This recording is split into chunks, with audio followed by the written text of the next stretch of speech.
If you will meet me, please, in Psalm 145, and I'll be reading from verses 4 through 7, and we're going to use the New Living Translation because I really just like how the New Living Translation just presents this word. Psalm 145, 4 through 7. This is a song that was written by David. And it is written, "Let each generation tell its children of your mighty acts, and let them proclaim your power. I will meditate on your majestic, glorious splendor and your wonderful miracles. Your awe-inspiring deeds will be on every tongue, and I will proclaim your greatness. Everyone will share the story of your wonderful goodness. They will sing with joy about your righteousness."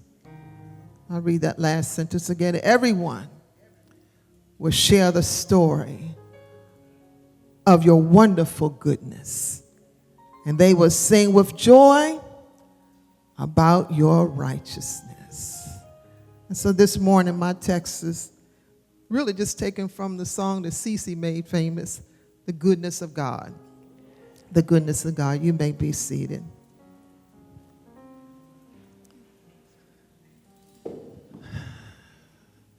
"35 years ago, on Sunday, July 7th, 1991, we held our first service in the lower conference room of the now DoubleTree Hotel.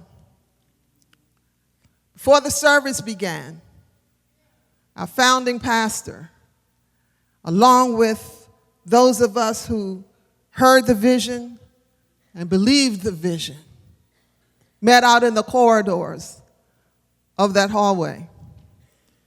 It's Glenton Queen, Stephanie Beckett, Arlene Herndon, Joe and Zena Brown, Denise Neal, Barry Williams, the late Camilla Holmes, the late Carrie Parsons, the late Rachel Powell, and the late Maggie Poole, and myself. We gathered out in that corridor, not just to pray for the worship service, but that God will use us to fulfill his purpose, and that this ministry will bless every life that he has called us to touch. And what we didn't know that morning was how much we were going to learn about what it was like to be truly living in the goodness of God. We didn't know the challenges that we would face. We didn't know the joys. We didn't know the miracles. We didn't know. All we knew was God has called us. All we knew, we believed in the vision. All we knew, we were going to step out in faith and take that walk. And so as I look at our text of Psalm 145, David was reflecting on all he had learned and all that he had experienced as he walked with the Lord throughout his life. They was thought about when he was out in that field shepherding the sheep. He thought about that when others thought that he wasn't good enough. But God saw that he was good enough. David thought about how he went through a wilderness experience. And he thought about when he fought battles and when he faced the giants in his life, he knew that God loved him. And David, he loved the Lord with all of his heart. He loved him with all of his mind, and he loved him with all of his soul. But David was still, even though he was a man after God's own heart, he still messed up sometimes. You can follow God and still mess up. He didn't always get it right. And there were times that he offended God, and there were times that he also deeply hurt others. So David had been through some things. But one thing was for certain. David loved the Lord. David never left God. But more importantly, God never left David. And so this psalm, if you will, is David's personal testimony of how he lived in the goodness of God. And I can relate to it because it is also the testimony of how we, of FC3, is living in God's goodness. When we look at that psalm, it begins with the words, I will meditate. I will meditate. You see, sometimes before you start praising God, you have to stop and take a moment to remember and to reflect and to meditate on what he's already done. You know, like the songwriter wrote, when I think about the goodness of Jesus, meaning when I meditate, when I reflect, when I sit in it and think about the goodness of Jesus, he said, all I can do is allow my soul to cry out.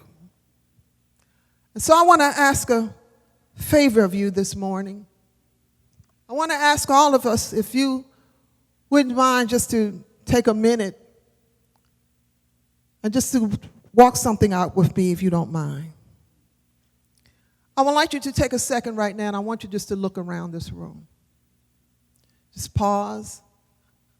Take it in. Just look around the room. Look over at those stained glass windows. Each one of those panels, they tell a story about us. Feel the pews that you're sitting in. They have a story too. Look at these walls. If walls could talk. And now look at each other. Take in the choir. Take in our ushers. Take in the person who's sitting beside you. Some of you were here when we had that very first service. Some of you can remember Southern High School.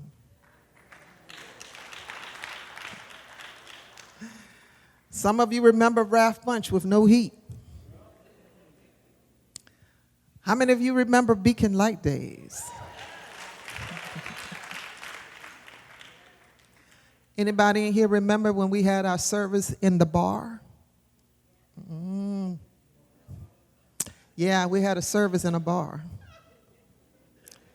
Key off and not the bar you think about. And you have other of us in here who only know this building. You only know this building. You weren't out there with us as we journeyed along. You only know this building. And then there are others, you weren't even born when all of this started. You born in this building. That's just how good and how awesome and how amazing that God is. And so I just wanted to share that because every one of us is here because of that God-inspired prayer back on July 7th of 1991. We're here because of that prayer that was prayed. So what you're seeing here is more than brick and mortar. It's more than wood and glass.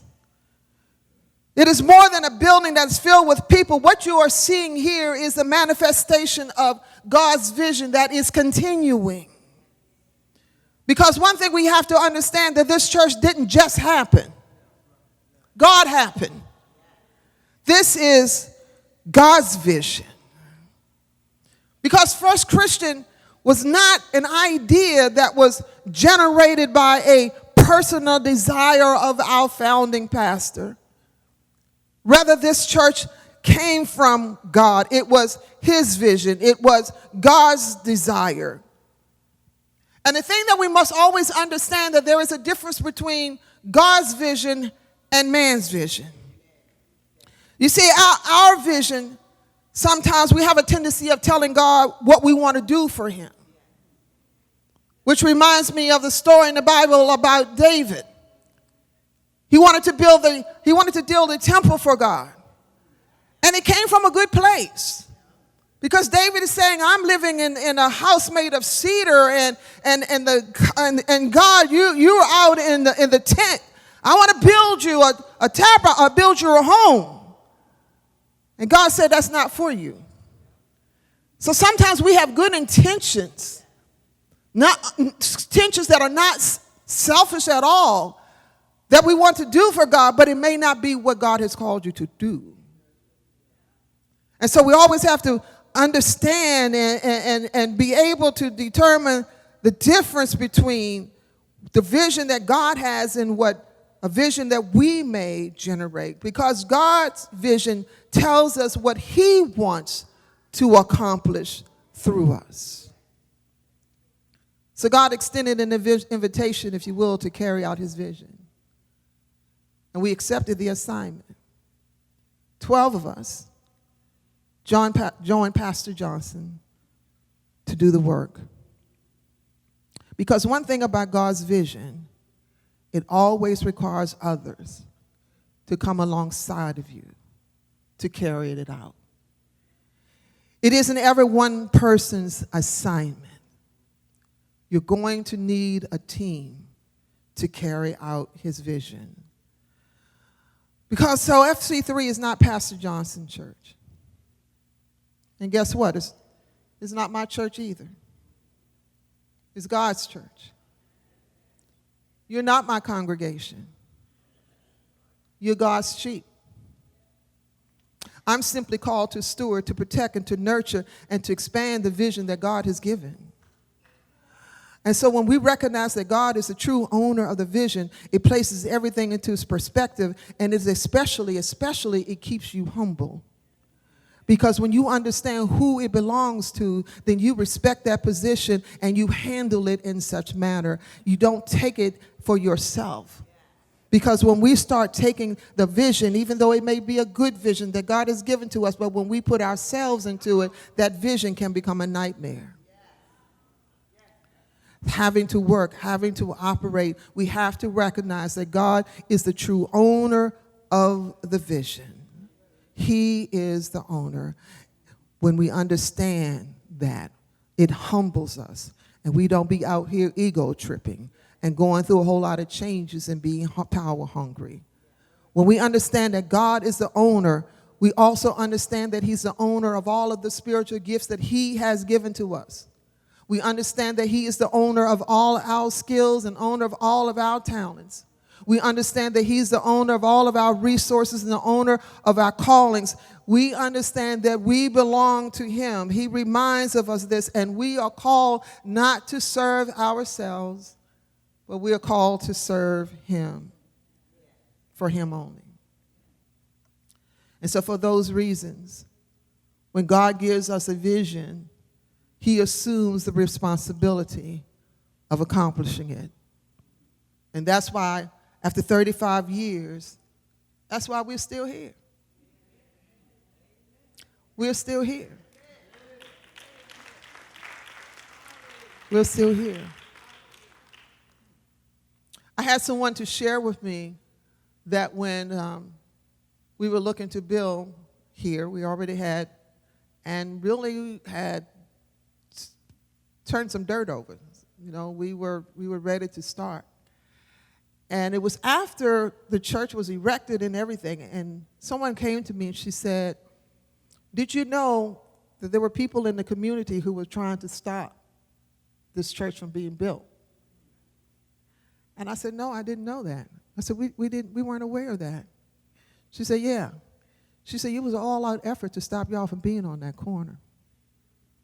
You know, sometimes God will block things that you don't need to see, don't need to know about. You know what I mean? God blocked that thing on us because it was like you don't need to waste your time and get your mind all twisted up on that, because see, whatever I'm going to do, I'm going to do. And that's for someone to understand that what God has so ordained is going to happen, and you don't need to waste a whole lot of energy. God would just block some things, and you find out later on. If you do, you do. If you don't, you don't. And so when we think about how God has come into our lives and come into First Christian and how he gives the vision, he always assumes the responsibility for accomplishing it. He takes on, because when the vision belongs to God, his provisions will always follow his purpose. His provisions will always follow his purpose. And there were moments when we didn't know how we were going to meet this mortgage. Some of you may not know, may not realize that when we came into this building, late Pastor Johnson passed 3 months after we got in here, and we had a $28,000 mortgage. I need us to sit on that for a moment. $28,000. That's a whole lot of money now. And there were times we didn't know how we were going to meet the mortgage. But guess what?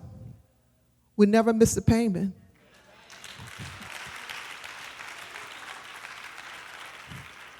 And let me give you something else that you can applaud to. And we were never late. Come on, you can give the God the praise on that. We didn't know how we were going to make it. We didn't have the money. Because God instructed us that this church was to survive off of tithes and offering. That's what God gave us. Tithes and offerings. We weren't supposed to do chicken dinners and pew rallies. He said, no, tithes and offerings, that's how you're going to make it. You got to stand on faith. And so you have to understand that when you look at the bank account and you see that the mortgage is due on the first of the month, and you already know that you only have one more Sunday left, if that sometimes. But the money came in, and we never missed a payment in 35 years. Somebody ought to give the Lord a praise. Never missed it. Off of tithes, off of offering, no chicken dinner. God made a way for us. He made a way.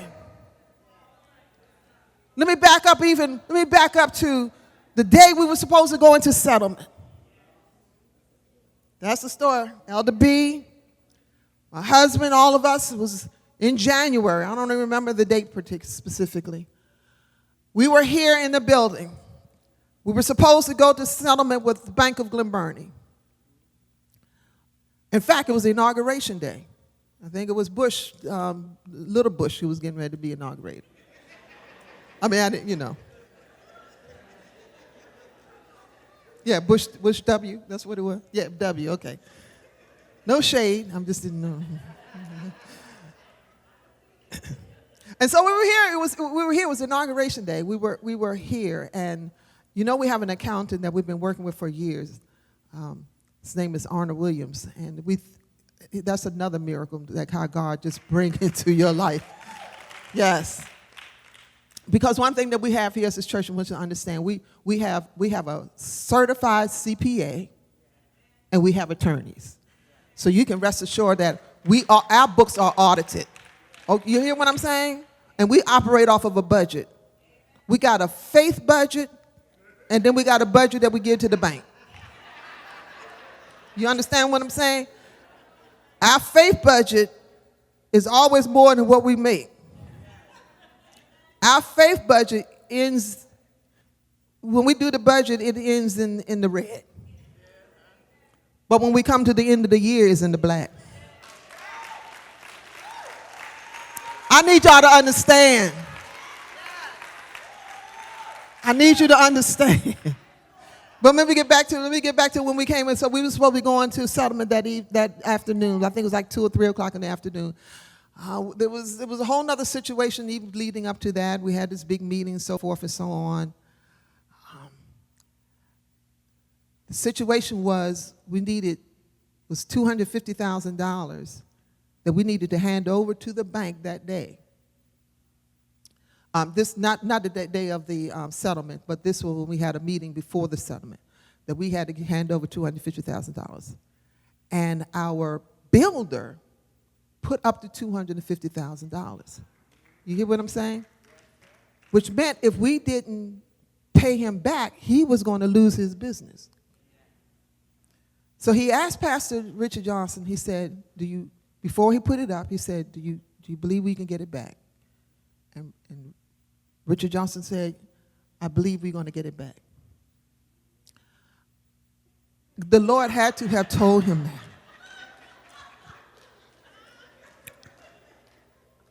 Because I was sitting beside him,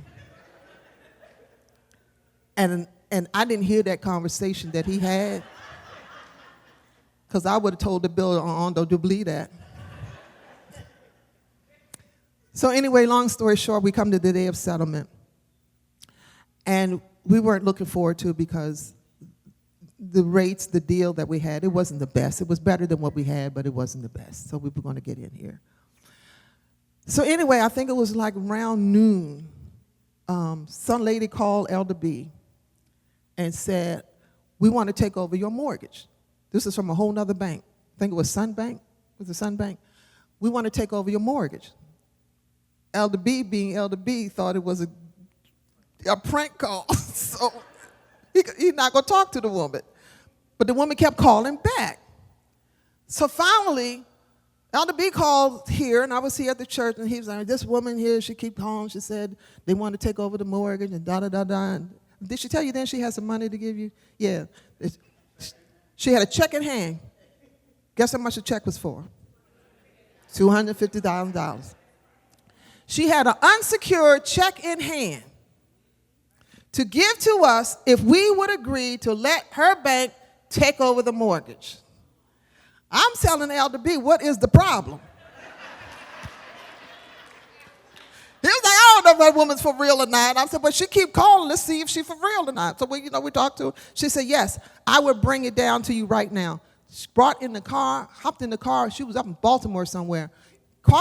Came down here, gave us a $250,000 check, unsecured, in our hand for us to turn the loan over to them. Yeah, Bank of Glen Burnie wasn't giving us anything. So anyhow, she gives us a check. And so we had our attorney to call Bank of Glen Burnie to say, we ain't coming in. It was nice working with you, but we'll holler at you later. Give the Lord a hand praise on that one.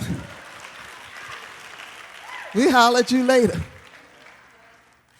And so anyway, so then we get the check in hand. Now we're calling the builder. You can come on down here and get your money. They were like, what? Yeah, we got it right here. $250,000. Needless to say, they came right down here and got their money. And we transferred everything over to Sun Bank. But that was only the goodness of God.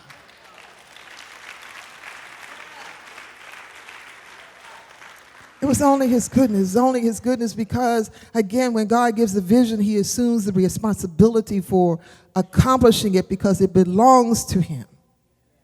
It belongs to him. We didn't know how we were going to survive the death of our founding pastor. 3 months after we get in here, God calls him home. But when the vision belongs to God, he assumes the responsibility for accomplishing what we can't do on our own. We didn't know who would come. We didn't know who would stay.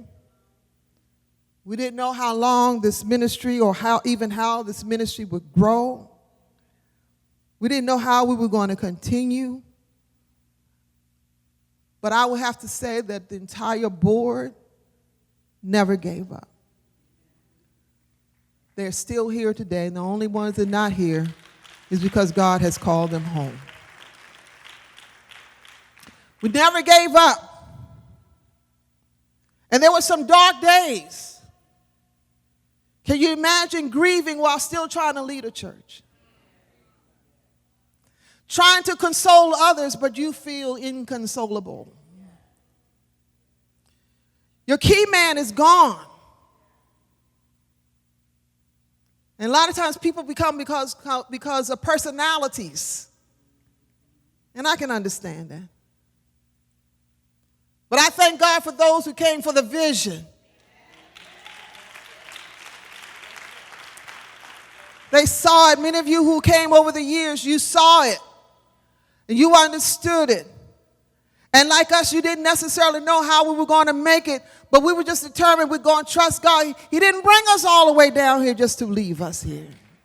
He didn't allow us to put this building up just for it to just sit, to be idle. He didn't call us to be a church, to become a church that's end up being a has-been. He called us. And we're still out here on this faith walk. We still don't always know where God is leading us. Because one thing about God, he doesn't tell you every step. He just tells you make a step. He doesn't tell you what's going to follow. He doesn't tell you which turn. He's going to tell you what turn to make, but he doesn't tell you what's going to be around that bend. You just have to trust him. You have to trust everything and just trust him as we're moving along. And it's for that reason when we look back at the psalm, over in verse 4, David says, let each generation tell its children of your mighty acts and let them proclaim your power. And what David is teaching us is that it is the responsibility of our generation and every generation that we have to pause, if you will, and remember what God has done before we can faithfully tell the next generation who God is. Who he is. And that's why anniversaries are so important. Yes, it is a time of remembrance. It's a time of reflecting. But it's to remind us that we are part of a story that is much bigger than ourselves. It's bigger than any of us.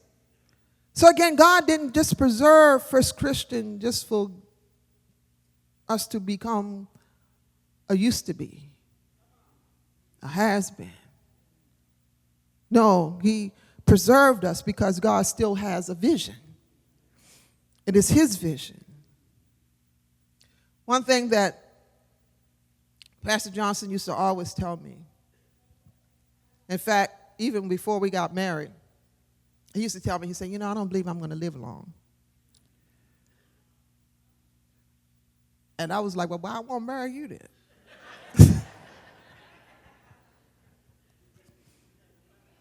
I did. I was like, well, why?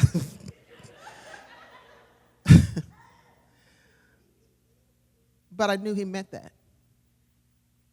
And so I had to say what I had to say to make it a joke, to make it easy. Because I knew I was supposed to be with him. And when you know where you're supposed to be, when you know who your partner is, you just got to be there and ride it out, right? But one thing that he said, when I'm gone, the church doesn't end. It's to continue. Because if it doesn't continue, that means it wasn't supposed to be in the first place. And he was right. It means that we were following the wrong vision. It meant that we were following a man's desire and not God's desire. He said, because when I was gone, he said, when I'm gone, this church should not end. It should go on and on. Because the ministry never didn't belong to one pastor. The vision didn't belong to the board that gathered on July 7th, 1991. It doesn't even belong to one generation. We are simply stewards of what God has entrusted to us. And so that's why it's important that we share the story of one generation to the next generation. Because, see, carrying out God's vision is is like a relay race. I've shared this several years ago, but I feel it's appropriate for today to repeat it again. And also, Pastor Tim, he did the same example last year when we gathered for prayer. God's vision is like a relay race. All of us, we're on the team. And every runner has to carry the baton at some point. And when we're carrying the baton, we know it's going to be our responsibility that we're going to have to pass that baton to the next runner. So those of us who were at the beginning, when all of this started, one day we're going to come to the end of the leg of our race. And when that time comes, we must be intentional about passing this baton on to the next generation. Right now, we are in the exchange zone. My generation is holding the baton, but the next generation, your hand's on that baton too. We've been praying for you. We've been training you.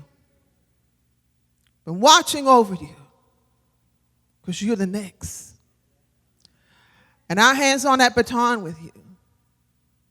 And one day we're going to release it. And it's going to be your responsibility to run on. And you're going to run on. And you're going to pass it to the next. And it continues until God calls us home. He's going to call us home one day. And we got to carry that thing on. So today, as we celebrate its 35th anniversary, let us do exactly what David did. Pause. Let's take a moment. Let's take it all in. And stand in awe of his greatness and his faithfulness. Understand that we are living in the goodness of God. We didn't always know how we were going to make it, but we're living in his goodness. We've come to know him as a father. We've come to know him as a friend. We know him as Jehovah Jireh, the Lord who provides. We also know him as Jehovah Rapha, the Lord who heals. We know him as Jehovah Shalom. He's the Lord of our peace. We know him as Jehovah Tsidkenu. He's the Lord of our righteousness. And we know him as Jehovah Roha, the Lord our shepherd. God has walked with us for 35 years. And he's still walking. I love you, Lord. That's the song. Your mercies never failed us. In all of our days, you've held us in your hands. From the moment I wake up until I lay my head, I will sing of the goodness of God.